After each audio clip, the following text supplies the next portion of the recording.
Hello and welcome to your SST class again, my dear students. Today we are almost to the end of the chapter, which we have already been discussing from last 3-4 lectures.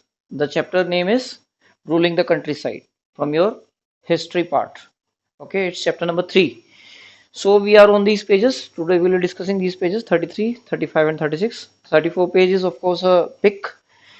The heading which we will start to be discussed today is Indigo on the land of Riots. See, in the previous lecture, let me recall a few things so that we will be able to connect that previous lecture and this video. Indigo was grown in India on two different bases. One was Nij system and one was Riot system. Okay, Nij system we have already discussed. It was grown on a very large scale.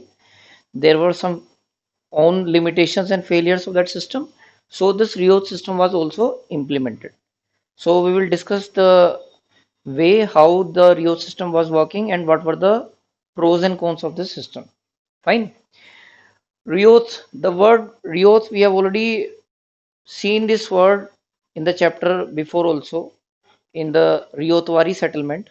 So we this word is not indifferent to us. Rioth were actually the you can say the peasants or the agriculturists or the cultivators.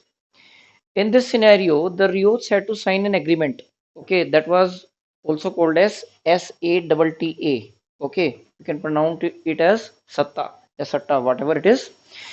This contract was being signed by the village headman on the behalf of these peasants. Okay, village headman was forced by the uh, rulers to sign that agreement. Up now, literally, rulers were not the person who were chasing these headmans that where are the headmans and they will be, searching the headmans and headmen will be signing. No, the East India Company, yeah, the rulers have appointed planters for that purpose. Planters were the person who were in the main role in this particular system. Planters asked the headmen to sign the contract, and what happened was when the contract was signed, planters gave a loan money to the peasants, to the cultivator, to grow indigo in their lands. Okay. What was the terms and condition of the loan that was granted? The condition was that whatever land they were using, the peasants were using, suppose they were having a 1 bigha of land. So in that 1 bigha, 1/4, at least 1/4 bigha of land was used to be uh, covered by indigo cultivation. Indigo was supposed to be grown in that at least 25% of land. Okay, now these were the terms and condition. Now let's see what were the drawbacks of this particular system of cultivation, growth system. Actually, the peasants wanted to grow rice in their field. They wanted to grow rice because rice is a food crop.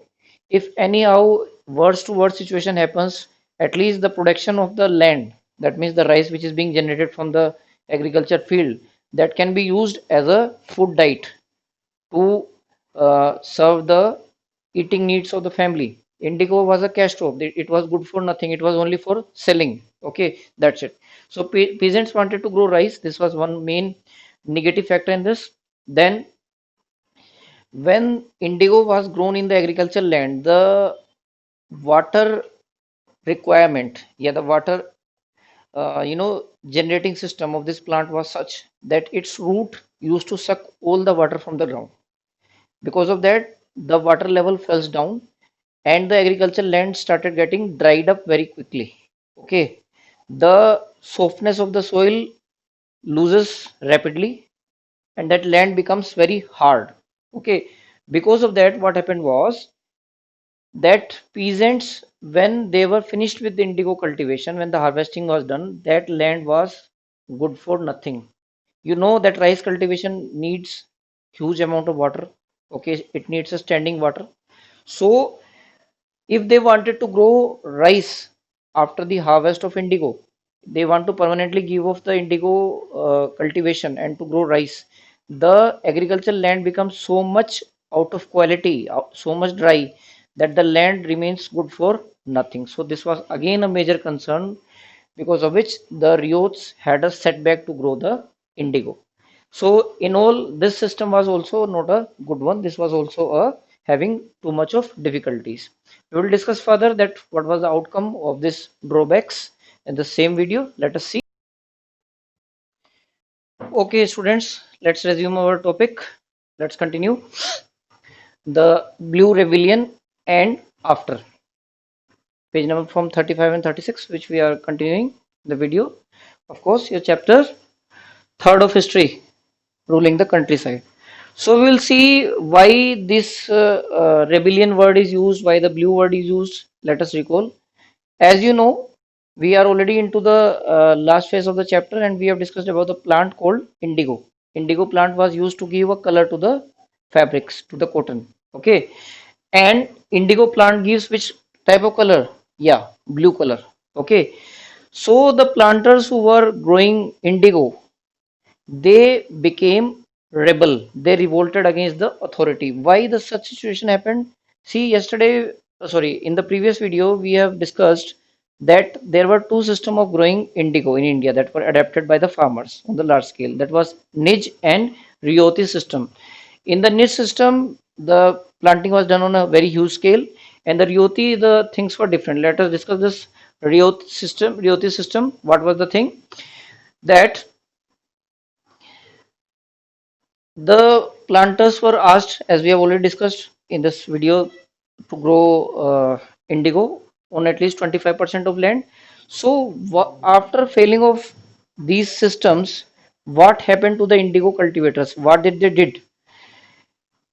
Because of the inhuman conditions created by the planters against the peasants and the cultivator, the rebel started in the area of Bengal, which was famous by the name of Indigo Rebel of Bengal in year 1859 and 60. Fine. So after that rebel happened, what British India East India Company thought was they appointed a commission, okay, a sort of inquiry commission to look after the things that what happened wrong, what went wrong, what was the reality. Is the situation was so much pathetic that the people had to revolt against the planters. At Barasat, a magistrate Ashley Adams, he passed out a rule. Just it was a small rule which he passed on his behalf that the peasants were not forced to grow the indigo. They are now not forced to grow the indigo. So the peasants thought that this is a message from the Queen's side. This is an order by the British East India Company.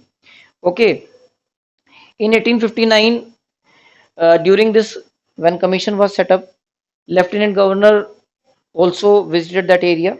Okay, many things happened from the British side. They were trying to make the things correct and okay, but still the things did not went so correctly. See what were the loopholes of this planting system. Let us see.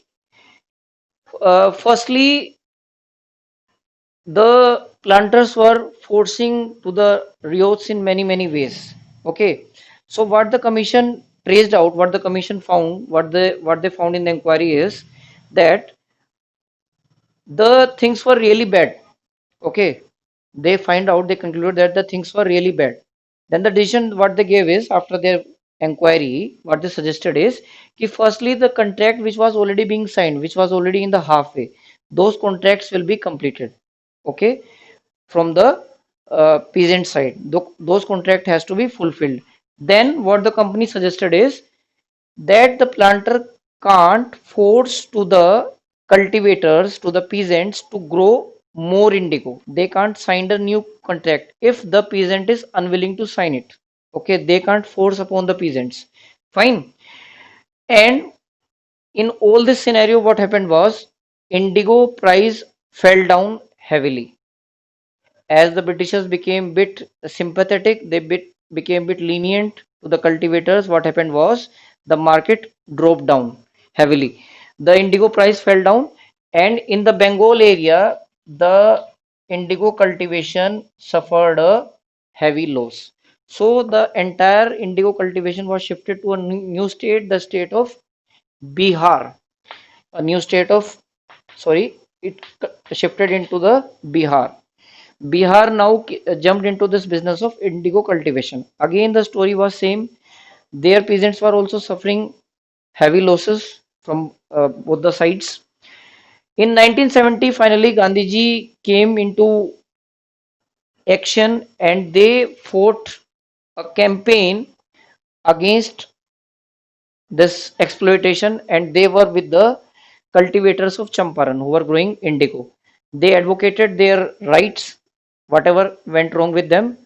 Okay, so this was the entire scenario about the indigo planter situation, their revolt, the Blue Rebellion, and all this. So, with that, my students, your chapter goes complete. As far as the video explanation is concerned, we have completed all the points of the chapter. If at all anything is left out, you can ask to me, you can read the book, okay, go through the chapter again, and feel free to share your queries. Thank you and have a nice day.